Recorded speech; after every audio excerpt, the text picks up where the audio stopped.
Hey guys, Craig from SingleLengthSchool.com here, and this video I kind of kicked around being a members only video. This is an important video for members, but I've seen some reviews come across, and not that the reviews are bad, they're by some well-respected people in the golf world, you know, YouTube reviews and things like that, but you know, I want to talk a little bit about how to set up basically the intro, and we're going to try and do it under 5 minutes here, and we're going to make this free. I want everybody to see this, so if you're considering one length clubs, if you've thought about it, maybe if you just bought your first set, I want to help you guys set up, because when people go out to test, there is a truly mental aspect to this.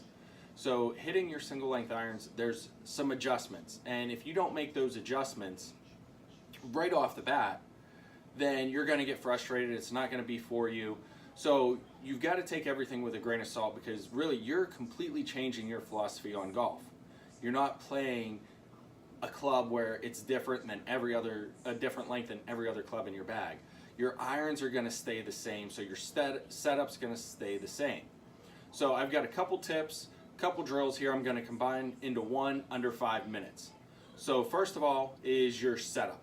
So what you want to do is, when you set up, you want to take your regular 7 iron length setup, because all your 1 length irons are most likely going to be the same length as your 7 iron. You want to take that setup.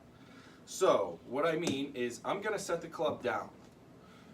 I'm going to take my grip, I'm going to set the club down, get set, and I'm going to put that ball center of my stance, kind of between my feet, maybe even a hair towards my back foot. So center of the stance, maybe even a little bit further back to ensure I'm getting ball first. So again, feet, one of the things I've found with single length is if your feet are a little too wide apart, it's going to make it harder to be consistent, harder to get the yardage out of the club that you want. So feet literally shoulder width apart. I almost look like I can swing and fall forward because my feet are a little bit tighter. But we're going to put that ball in the center of our stance. And from there, what I want you to do is take just a little bit of weight and move forward. So you get a shaft lean that's moving forward towards your target line. And then once you're there, now you can take your swing and start striking the ball. So your setup with your single length irons is where you would normally set up for your 7 iron. Put the ball in the middle of your stance, if not even a little further towards the back, and put some weight forward, get that forward shaft lean on that club. Now, here's a tip for you to get used to this, especially if you're trying single length or just bought your first set. The first club you start with is your 7 iron. Go out to the range, hit 10 balls with your 7 iron. Why? Because that is the club that is most like and exactly like the clubs in a traditional set. So hit 5-10 balls with that single length 7 iron to get used to the feel of the club. Then the next thing I want you to do is I want you to take the rest of your clubs, whatever you bought in single length, whether it's a 4 iron, 5 iron, down through a pitching wedge or even a lob wedge in some cases, I want you to line them up against the railing, lay them on the ground. But here's the key. I want you to keep the number of the club. So you don't know what club you're hitting. I want you to keep it hidden, and I want you to mix those clubs up. I don't want you to know what club you're going to hit. So you go out to the range, you start with 5 to 10 7 iron strikes to get the feel of the club. Put the 7 iron aside so you know where it's at. Pick up another club at random. Now, when you stand over the club, you're most likely going to know whether it's more of a 4, 5, or 6, or if it's more towards a wedge just because of the loft. But the idea is to not know what club you're actually hitting. The reason is, in your head, if you say, I'm hitting a 4 iron, you expect it to fly a certain way and a certain distance. And once that's in your head, and now you know that you're hitting a 4 iron that's a shorter shaft, it's going to mess with your swing, it's going to mess with your game.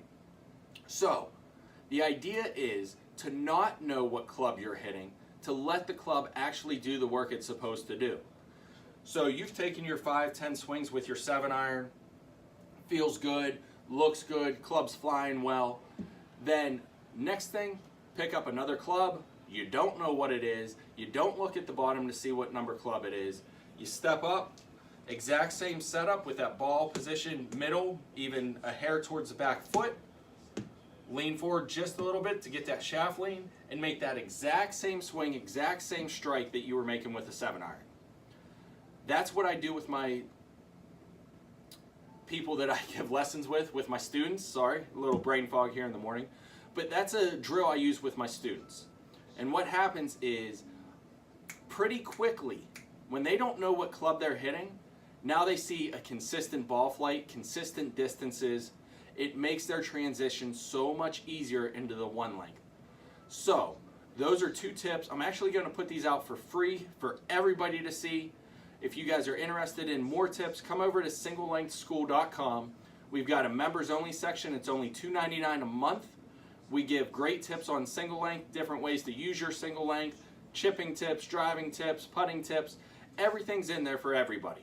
So singlelengthschool.com, go to the pricing, sign up to become a member, and then you get member only access to those training videos. And don't forget, we also sell lessons. You can do a 5 package for $250. That's 5 hours of lessons. We do that online over Skype or FaceTime. We also offer a 2-lesson package as well for $120. You get 2 hours worth of lessons. Again, FaceTime, Skype, so we can do it with anyone in the world. So this is Craig with singlelengthschool.com. I hope these tips help you transition into single length. And come on over to the website. We'll get you squared away.